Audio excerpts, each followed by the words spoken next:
सबसे पहले आपके बारे में जानकारी चाहूँगा, क्या नाम है आपका, कहाँ से आए? अपना नाम और परिचय। मेरा नाम शीतल सिंह बुडवाल है, उत्तराखंड किसान यूनियन से उधम सिंह नगर जिला प्रवक्ता हूँ जी। भारतीय किसान यूनियन। कैसे इस तरीके से आपने ये तख्ती ले रखी है, जैसे रावण की जान नाभि में थी, ठीक वैसे ही बीजेपी की जान ईवीएम में है। क्या कहेंगे इसके बारे में जो आपने तख्ती लेके रखी है? ये मेरे मन की बात नहीं है, दुनिया के हर किसान के मन की बात है। हाँ। हमारी मौजूदा सरकार जो आई है, जो विपक्ष का भी आरोप है ना, हम उसको झूठ मानते थे। जब ये हमारे 3 काले कानून आए हैं, दो चंद हमारे उद्योगपतियों के लिए, इससे मानते हैं कि हमारे समस्त किसानों की कमाई उन उद्योगपतियों की जेब में जाने वाली है। और राजनीति में आने के लिए इन्होंने न कि बैलेट पेपर का उपयोग किया है और ईवीएम का किया है। ईवीएम में ऐसा सुनने मिल रहा है, हम इससे पहले माननीय वाजपेयी जी की सरकार के समय से इनको वोट देते हैं, इनको सपोर्ट देते हैं। जब हमारे घर में ही इन्होंने आग लगा दी है तो हम इनका पक्ष छोड़ के आज़ाद हो गए। तो हम जो चलेंगे किसान संगठनों के कहने से चलेंगे, जब वो हमें आदेश करेंगे वैसा ही पालन करेंगे। जितने किसान संगठन हैं हम एक मत में हैं, एक सुर में हैं। क्या आपको लगता है कि इस देश की जो सरकारें हैं, वर्तमान की जो सरकार है, वो ईवीएम की सरकार है या लोगों के जनाधार की सरकार? ईवीएम। इसमें तो जी महसूस ये हो रहा है कि जैसे तानाशाही का रवैया ने अपना रखा है। लाखों लाख किसान हर स्टेट से, पहले पंजाब चला, हरियाणा चला, उत्तर प्रदेश चला, उत्तराखंड चला, राजस्थान चला और हमारा महाराष्ट्र चला। जो किसान है पर जहाँ पर हमारी मौके की बीजेपी सरकारें हैं वो इसको मानती नहीं है, पर मीडिया भी कुछ दब के चल रहा है। जो मीडिया किसानों की बात दिखा रहा है, सच कभी भी दबता नहीं है। सच और हमेशा सामने आएगा, चाहे कल आए, चाहे परसों आए, चाहे तरसों आए, सच सामने आएगा। और रही बात इसमें रावण की, रावण कब मरा? रावण मरा तो अपने अहंकार से मरा। अगर हमारी केंद्र की सरकार मरेगी तो ये अहंकार में मरेगी, वरना ऐसे नहीं मरेगी। जिस तरीके से देखा जाए, आप यहाँ पिछले काफ़ी समय से किसान आंदोलन में संघर्ष कर रहे हैं, बैठे हुए हैं, सर्दी को भी झेला है, बरसात को भी झेला है, ठीक है, और कहीं ना कहीं अपने परिवार को भी छोड़ने का भी दर्द झेला है। क्या कहेंगे ऐसी बेदर्द सरकार के लिए?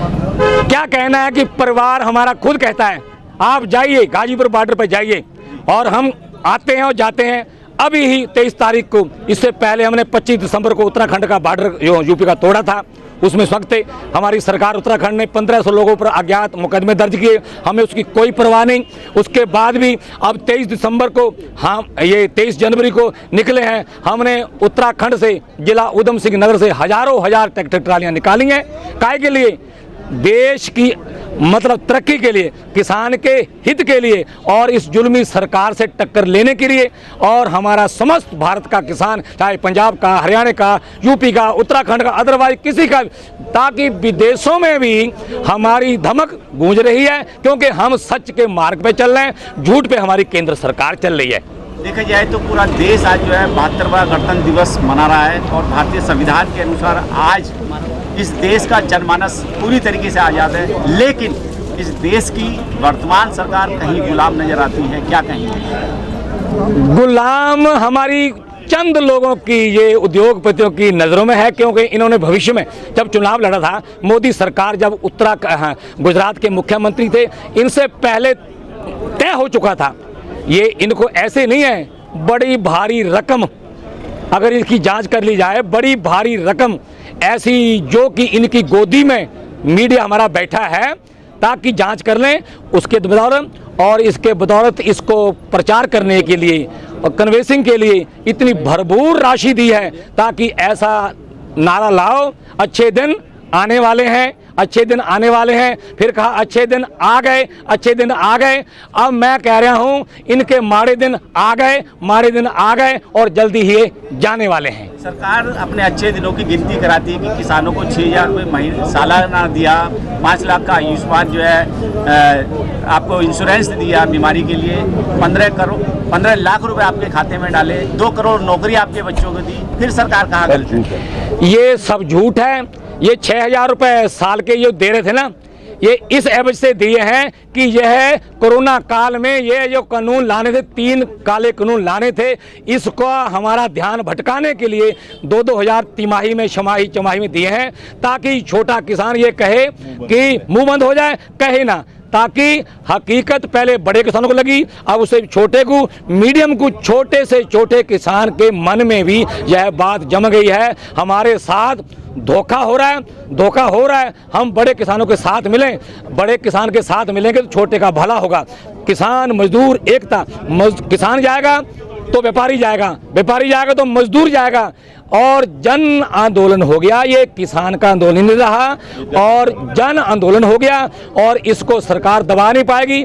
अभी अभी खबर हमें मिली है, किसी ने पूछा कि आज 26 जनवरी में किसकी, मोदी जी की परेड को आप देखेंगे या किसान परेड को, तो बहुमत से ये कहा कि हम किसान परेड देखना पसंद करेंगे। तो इससे साफ जाहिर होता है कि किसानों की जय आज भी है, कल भी रहेगी, चाहे हमें अपनी पूरी ताकत झोंक कर इस जो मौके की सरकार है इसे कोई भी हमें करना पड़े। जैसे हमारे लीडर साहिबान हैं, जो कहें जैसा आदेश करें, मर्यादा में, नियम में, कायदे में, और विश्व बीच तिरंगा प्यारा झंडा ऊंचा रहे, हमारा तिरंगा झंडा हमारा ऊंचा रहेगा, और हम और उनके कहने पे चलेंगे, ऐसा हमारा अनुशासित रहेंगे। जिस तरीके से इस वर्तमान सरकार ने पूंजीपतियों के 90,000 करोड़ रुपए माफ किए, अडानी के, अंबानी के, लाला रामदेव के, इसके अलावा मुकुल चौकसी हो या इसके अलावा विजय माल्या हो, लेकिन एक किसान के ऊपर अगर 10,000 रुपये का भी कर्जा रह जाता है तो उसके घर की पूर्ति करते हैं। ऐसी सरकार तो क्या कहेंगे, क्या ऐसी सरकार बनी रहनी चाहिए? इनको कहने क्या है, इन्होंने अपनी शर्म उतार दी, बेशर्मी की हद पे आ गए। इन्हें पता ही नहीं है कि किसान होता क्या, अन्नदाता। किसान का उपजाऊ किया हुआ अनाज अगर ना खाएं तो सुबह को आंख नहीं खुलती, क्योंकि इन्हें तो पक्की पकाई मिलती है। देखो, देश का प्रधानमंत्री वो होना चाहिए जिसका परिवार हो, देश प्रदेश का मुख्यमंत्री जन होना परिवार हो। ना यूपी के मुख्यमंत्री का परिवार है, ना हमारे प्रधानमंत्री का परिवार है। भले हमने इनको सपोर्ट किया है, वोट किया है, पर हम आज इसको खारिज करते हैं। ये हमने बहुत बड़ी भूल कर ली और भविष्य में ऐसी भूल नहीं करेंगे। और चंद लोगों, उद्योगपतियों के कहने से जो लाए हैं ये, और मैं मानता हूँ मोदी जी अभी कुछ नहीं बिगड़ा।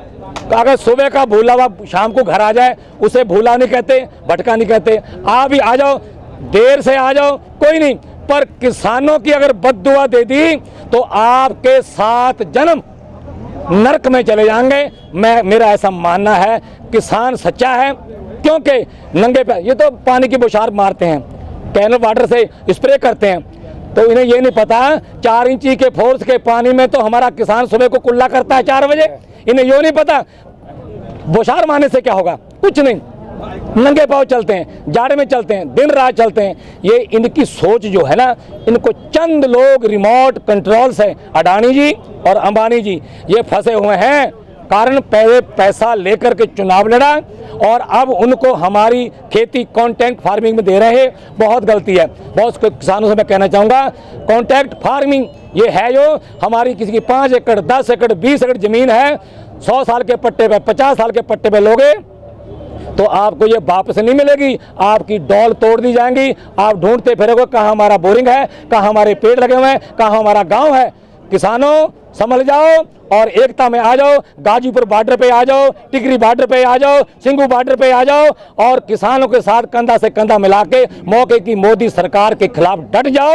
जब तक ये घुटना, इनकी सरकार के घुटने टिके हुए हैं, पर हमारा विपक्ष अगर तगड़ा होता तो हमें यह इतनी परेशानी ना होती। हमारा विपक्ष एकता में नहीं है, अपनी अपनी राजनीति कर रहा है। इनसे कहूँ आप एकता में आ जाओ, भले 2 की पार्टी एक बना लो, ताकि हमें किसानों की जान बचेगी, तुम बचोगे। नहीं तो आने वाले समय में आप वोट मांगोगे ना तो किसान आपको वोट नहीं देंगे, डंडा लेके आपके पीछे पड़ जाएंगे। या जिसके हाथ में गन्ना आया गन्ना मारेगा, जिसके हाथ में लठ आया वो लठ मारेगा। इन राजनीतिक पार्टियों को हम अपने गांव में बढ़ने नहीं देंगे, क्योंकि हमारे उत्तराखंड में मौके की बीजेपी सरकार के खिलाफ ये लगने शुरू हो गए बोर्ड कि मौके की सरकार हमारे गांव में ना बढ़े। और मौके की सरकार ना बढ़े, ऐसा हमारा वहाँ पर आह्वान चल रहा है। जिस तरीके से सुबह टीवी डिबेट में दिखाया जा रहा है कि देश के कृषि मंत्री नरेंद्र तोमर जी, इसके अलावा गोदी मीडिया के चैनल वो ये कह रहे हैं कि भारत के 72वें गणतंत्र दिवस की छवि को धूमिल करने के लिए किसान लोग दिल्ली की सड़कों पर ट्रैक्टर परेड करना चाहते हैं। कृषि मंत्री को क्या पता, इन्होंने कभी खेती करी है? इनसे पूछो भी गेहूं के खेत में कितना बीज पड़ता है, गन्ना कितना पड़ता है, बताइए। अगर बरसीम बोना हो तो 1 बीघे में कितना पड़ता है, अगर बता दो तो ये मान जावे। पता है इनको, किसान का बेटा किसान, और जो हमारा उद्योग वाला बेटा उद्योगपति बनता है, एडवोकेट का बेटा एडवोकेट बनता है। पर एडवोकेट भी और हमारे जो इस टाइम वर्तमान में अधिक से अधिक मंत्री और जो हमारे विधायक हैं, उन्होंने अपने शपथ पत्र में जब विधायक ने चुनाव लड़ा उसमें किसान का बेटा होने का दावा किया। पता नहीं वो सच्चा है या झूठा है।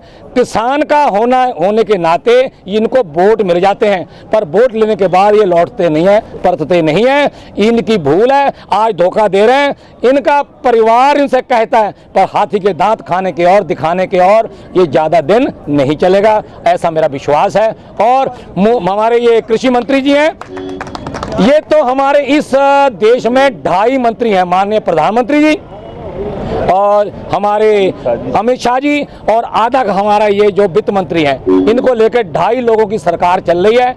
और इधर करोड़ों करोड़ों हमारे किसान जो हैं, अन्नदाता, ये जिनका अन्न खा के इनकी आंखें खुलती हैं, ये बिल्कुल शर्म लिहाज डाल के गड्ढे में और फिर भी दिल्ली की और यहाँ बैठे हैं। पर मैं याद दिला दूं, इनको बनाने वाले हम हैं, कुर्सी पे बैठाने वाले हम हैं। आने वाले चुनाव में इनको पटक के बिल्कुल धरती पे नू मारेंगे, तो याद करें, उतारने वाले भी हम हैं। और भविष्य में ये याद रखें, किसानों की बात को ये ध्यान से सुन लें, कभी धोखा समझें ऐसा नहीं होगा। घर का बेटा, हमारे घर 2 बच्चे हैं, 3 बच्चे गांव में, सब लठ लेके बैठे हैं। कभी बीजेपी सरकार या विपक्ष में राजनीति करने वाले लोग हमारे गांव में घुसे तो याद रखना, अगर हमारे हक की बात नहीं करी तो लठ बरसेंगे, झापड़ बरसेंगे। हमारे टिकैत जी, महात्मा जी कहते थे, इस देश में 2 तरह से काम होता है। एक तो होता है घूस से, उनका घूस तो हमारे पास है नहीं। महात्मा टिकैत जी कहते थे, हमारे पास घूसा है, इन राजनीतिक लोगों के घूसा मार मार के हम अपना काम लेंगे।